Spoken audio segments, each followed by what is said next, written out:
તો કેમ છો મારા વાલા વિદ્યાર્થી મિત્રો, તમારો PML2 જાહેર થઈ ગયું છે. હવે PML2 જાહેર થતાં બાદ ખબર પડે કે હવે તમારું કટ ઓફ કેટલું રહે છે. તો ભરતી તબક્કાવાર થશે, આથી કટ ઓફ નીચું જશે. PML2 જાહેર થયું ફરી એટલે કટ ઓફ નીચું છે. તમામ વિષયનું કટ ઓફ એક સાથે આ વિડીયોની અંદર જણાવીશું. ભાઈ તમારે જો એટલા માર્ક હશે તો તમારું સિલેક્શન 101% તમારે પાકો સમજી લેવાનું, એ પ્રમાણે પણ માહિતી મળે છે. પરંતુ જો મિત્રો સંપૂર્ણ માહિતીની ચર્ચા કરતાં પહેલાં જો તમે આપણી JP ઓફિશિયલ યુટ્યુબ ચેનલ પર પહેલી વખત વિઝિટ કરતા ચેનલ નથી સબસ્ક્રાઇબ કરી તો ખાસ કરી ચેનલ યાર સબસ્ક્રાઇબ કરી બેલ નોટિફિકેશન ઓન રાખજો, જેથી કરી આવી અપડેટ છે મેં સૌથી પહેલાં તમારા સુધી પહોંચાડતા રહે.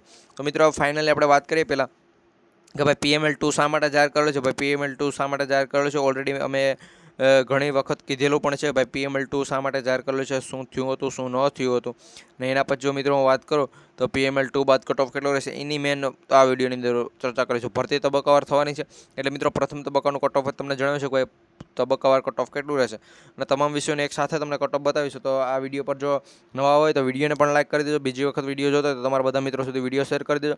અને મિત્રો જો ઘણી વખત આ ચેનલનો વિડીયો જોયો તો બસ ચેનલને સબસ્ક્રાઇબ કરવાનું છે ભૂલતા નહીં, જેથી કરી આવી અપડેટ અમે સૌથી પહેલાં તમારા સુધી પહોંચાડતા રહે. તો આપણે વિષયવાર વાત કરીશું. સૌપ્રથમ ભાષાના તમામ વિષયોને લઈ લઈશું. હવે મિત્રો જો આપણે સૌપ્રથમ મારે હિન્દી વિષયથી વાત કરીશું તો હિન્દી વિષયમાં જો જોવા જઈએ તો પહેલાં ટોટલ તો તમને જગ્યા જણાવી દો. ભાઈ 393 જગ્યા છે. કેટલી ભાઈ 393 જગ્યાઓ આવેલી છે હિન્દી વિષયની. હવે એમાં ભાઈ કટ ઓફની જો વાત કરવામાં તો ઓપન કેટેગરી માટે કેટલી ભાઈ જગ્યા હતી, 171 જગ્યા હતી. ભાઈ કેટલી 171 જગ્યા હતી, 171, કે જેમાંથી ઓપન કેટેગરીવાળા તો જો મિત્રો તમે ગણી લો તો ભાઈ એમાં વધીને 13 ઉમેદવારો આવી શકે અથવા 13+ ઉમેદવારો. ઓકે, અંદાજિત કેટલા જાય તો ભાઈ 13+ ઉમેદવારો જઈ શકે. તો એનું હવે મિત્રો એનું કટ ઓફ કેટલું રહે મિત્રો જો હું તમને જણાવી દઉં. સામાજિક વિજ્ઞાન અને આપણે ગણિત વિજ્ઞાન છે મિત્રો, સામાજિક વિજ્ઞાન, ગણિત વિજ્ઞાન અને અંગ્રેજી વિષય આ બધાની અંદર મિત્રો તમને 33% મહિલાનું અનામત પણ મળી જશે. પરંતુ મિત્રો બીજી જે પણ કેટેગરી છે એના માટે હાલ અત્યારે નથી, જેમ કે આ હિન્દી વિષયને એમાં નથી આપેલું મિત્રો, એ હું તમને એક અલગથી વિડીયો બનાવી આપી દઈશ. હવે મિત્રો આમાં 171 જગ્યા છે તેનું કટ ઓફ છે એ 67.1058 રહેવાનું છે. 67.1058 જો એટલા માર્ક હશે પહેલા તબક્કાની અંદર મિત્રો હું તમને જણાવી દઉં ભાઈ વિડીયોની શરૂઆતમાં તમને જણાવી દઉં ભાઈ જો એટલા માર્ક હશે ને તો તમારું પ્રથમ તબક્કાની અંદર સિલેક્શન છે એ પાકું છે. પછી બીજા ત્રીજા તબક્કાનું કટ ઓફ છે એ તમારી રીતે અમે એક વિડીયો બનાવી તમને માહિતી આપી દઈશું. પરંતુ જો હિન્દી વિષયની અંદર તમારે ઓપન કેટેગરીમાં 113+ માર્ક, 13+ ઉમેદવારો ઓપનમાં જાય ને એ બધી માહિતી મિત્રો આપણી પાસે તમને મળી જશે. અને જો મિત્રો તો પણ કોઈને ડાઉટ હોય તો ખાસ કરી કોમેન્ટ કરી શકે છે, એનો જવાબ એને આપવામાં આવશે. અને મિત્રો SC કેટેગરી માટે 21 જગ્યા હતી, કેટલી 21 જગ્યાઓ કે એમાંથી મિત્રો જો કટ ઓફની વાત કરવામાં આવે તો 67.0831 રહેવાનું છે. હવે મિત્રો અહીંયા તમને OBC અને EWS કેટેગરીનું કટ ઓફ છે એ થોડુંક નીચું જોવા મળશે આના કરતાં, કારણ કે ભાઈ આની જગ્યા ઓછી છે અને ઉમેદવારો મિત્રો વધુ છે.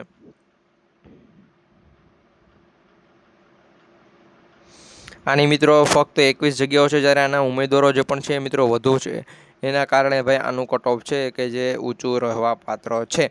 OBC કેટેગરીની જો ફાઇનલ વાત કરીએ તો OBC કેટેગરી છે તો OBC કેટેગરીમાં ટોટલ 457 જગ્યા, સોરી મિત્રો 76 જગ્યાઓ છે. 76 જગ્યાઓ, 457 તો ભાઈ આપણે સામાજિક વિજ્ઞાનમાં છે. 76 જગ્યાઓ છે કે જેમાંથી મિત્રો લગભગ 33 જેટલા ઉમેદવારો છે કે જે ઓપનવાળા નીકળી શકે. અને એમાં જો મિત્રો વાત કરીએ એના કટ ઓફની તો એનું કટ ઓફ છે મિત્રો 66.7581 રહેવાનું છે. 66.7581 રહેવાનું છે OBC કેટેગરીનું કટ ઓફ. એના પછી મિત્રો EWS કેટેગરીની વાત કરીએ. EWS કેટેગરીમાં છે એ જગ્યાની વાત કરો તો 40 જગ્યાઓ હતી. 40 જગ્યાઓ મિત્રો છે. કટ ઓફની વાત કરીએ તો 66.3062 રહેવાનું છે. 66.3062. અને મિત્રો જો સૌથી છેલ્લો તબક્કો નીકળે એમાં છે એ 54 સુધી છે કટ ઓફ નીચું જઈ શકે છે. કેટલું 54 પોઈન્ટની સમથિંગ કટ ઓફ નીચું જઈ શકે છે. આ પણ હું તમને ખાસ કરી જણાવી દઉં. એના પછી હિન્દી વિષયની અંદર જો વાત કરીએ ST કેટેગરી તો ST કેટેગરી માટે મિત્રો કટ ઓફની વાત કરવામાં તો ST કેટેગરીનો જગ્યાઓ છે કે જે મિત્રો 85 જગ્યાઓ રાખેલી હતી. અને એમાં જો મિત્રો વાત કરીએ તો 5 જેટલા ઉમેદવારો છે કે જે જનરલવાળા નીકળી શકે. આ મિત્રો આનાથી વધુ તો તમે ના લગાવી શકો અંદાજો. અને મિત્રો એમાં વાત કરીએ કટ ઓફની તો 67.88, સોરી મિત્રો 62 પોઈન્ટ છે. 67 તો મિત્રો આપણે શું કહેવાય સામાજિક વિજ્ઞાનમાં છે. 62.7595 મિત્રો માર્ક હોય એટલે એનું સિલેક્શન છે પાકું છે. આ છે ભાઈ તમારો હિન્દી વિષયનું. એના પછી નેક્સ્ટ વિષયની વાત કરીએ તો સંસ્કૃત વિષય કે જેમાં 171 જગ્યા છે. આપણે ઓપન કેટેગરીની એમાં મિત્રો 19 જેટલા ઉમેદવારો જાય છે. અને મિત્રો એમાં વાત કરીએ મિત્રો એના પછી કટ ઓફની જો મિત્રો વાત કરી દો તો 68.8028 કટ ઓફ રહેવાનું છે. 68.8028 કટ ઓફ. અને એના પછી મિત્રો જો વાત કરું કે SC કેટેગરી તો એની 21 જગ્યાઓ હતી હિન્દી વિષયમાં અને એનું કટ ઓફ છે એ 68.2173. એના પછી નેક્સ્ટ મિત્રો જો વાત કરવામાં આવે તો આગળની કેટેગરી આવશે તમારી ઓબીસી કેટેગરી. ઓબીસી કેટેગરી માટે મિત્રો જગ્યાઓની જો વાત કરીએ તો ટોટલ 71 જગ્યા હતી અને એમાં પણ જો મિત્રો વાત કરીએ તો કટ ઓફ છે એ 68.35 68.35 રહેવાનું છે. એના પછી મિત્રો નેક્સ્ટ જે પણ આવશે આપણે ઈડબ્લ્યુએસ કેટેગરી કે જેમાં ટોટલ 40 જગ્યા હતી સંસ્કૃત વિષયની. એમાં કટ ઓફની વાત કરીએ તો 68.0518 છે કટ ઓફ. એટલા માર્ક હોય તો તમારું સિલેક્શન છે એ પાક્કું છે. એના પછી નેક્સ્ટ વાત કરીશું એસટી કેટેગરી કે જેમાં ટોટલ 84 જગ્યા હતી મિત્રો. કેટલી? 84 જગ્યા. અને એના કટ ઓફની વાત કરીએ તો 63.1829 માર્ક હોય એટલે એનું સિલેક્શન છે થઈ જાય છે. એના પછી મિત્રો નેક્સ્ટ આપણે વાત કરીશું આગળની જે પણ કેટેગરી આવે છે. આપણે હિન્દી અને સંસ્કૃત વિશેની વાત છે થઈ ગઈ છે.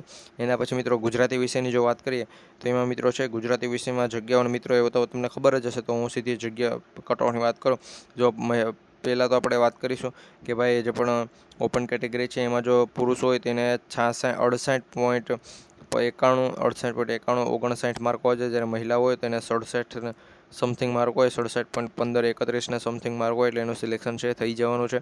એના પછી નેક્સ્ટ આવશે ભાઈ એસસીબીસી કેટેગરી. સોરી મિત્રો, આપણે એસસી કેટેગરી લઈ લઈએ. જો એસસી કેટેગરી હોય અને એમાં મિત્રો જો પુરુષો હોય અથવા મહિલાઓ હોય, ભાઈ પુરુષોની જો વાત કરું તો એને છે એ 67 માર્ક હોય મિત્રો. કેટલા? 67 માર્ક એટલે એનું સિલેક્શન છે થઈ જાય છે. 67 અથવા 66.9138 માર્ક હોય એટલે મિત્રો પુરુષ અને મહિલા બંનેનું સિલેક્શન જો આટલા માર્ક હશે ને તો થઈ જશે. કારણ કે મિત્રો આમાં ભાઈ જગ્યાનો ઇસ્યુ રહેવાનો છે. એસસી કેટેગરી માટે ભાઈ તમે ગમે ત્યાં જાઓ, એસસી કેટેગરીમાં ભાઈ જગ્યાનો ઇસ્યુ છે એ રહેવાનો છે. જો એના કરતાં એસટી કેટેગરીની જગ્યા વધુ છે. ને મિત્રો અધર કેટેગરી જે પણ આવે છે, ઓપન કેટેગરી છે, ઓબીસી કેટેગરી છે અને ઈડબ્લ્યુએસ કેટેગરી છે મિત્રો, એ બધાની જગ્યા એસસી કરતાં ઊંચી જ રહેવાની છે. એના કારણે ભાઈ આમાં થોડોક ઇસ્યુ રહેવાનો છે. એસસી કેટેગરીના ભાઈ કોઈ ઉમેદવાર હોશિયાર હોય ને એ મિત્રો બીજી કેટેગરીમાં જઈ શકે તો, બાકી મિત્રો આમાં ક્યાંય પણ કોઈનું સિલેક્શન નથી થવાનું. અને મિત્રો એના પછી ઓબીસી કેટેગરીની જો હું વાત કરું તો ઓબીસી કેટેગરી માટે આપણે જે પણ શું કહેવાય કે કટ ઓફની વાત કરીએ તો પુરુષો માટેનું છે એ 68.5156 રહેવાનું છે અને મહિલાઓ માટે છે 66.5693 રહેવાનું છે. એટલે મિત્રો જે એસસી જે પણ કેટેગરી છે એનું કટ ઓફ પણ મિત્રો દર વખતે ઊંચું જ રહેતું હોય છે. ઈડબ્લ્યુએસ કેટેગરીની જો વાત કરું તો ઈડબ્લ્યુએસ કેટેગરીમાં જગ્યાઓ ટોટલ કેટલી હતી તો તમને યાર ખબર જ હશે. કારણ કે તમારે જો યાર ગુજરાતીનો શિક્ષક થવું અને તમને તમારી કેટેગરી વાઇઝ કેટલી જગ્યા છે ના ખબર હોય તો પછી શું કરવાનું ભાઈ. 68 પોઈન્ટ આપણે 5692 કટ ઓફ રહેવાનું છે. અને જો ભાઈ મહિલાઓની વાત કરીએ તો એનો 66.335 મિત્રો કટ ઓફ રહેવાનું છે. એના પછી મિત્રો એસટી કેટેગરીની જો વાત કરું તો એસટી કેટેગરી માટે છે એ 65.2568 કટ ઓફ રહેવાનું છે. અને મહિલાઓની વાત કરીએ તો 64.6572 કટ ઓફ, સોરી મિત્રો 32 કટ ઓફ રહેવાનું છે. આ પ્રમાણે મિત્રો કટ ઓફ છે.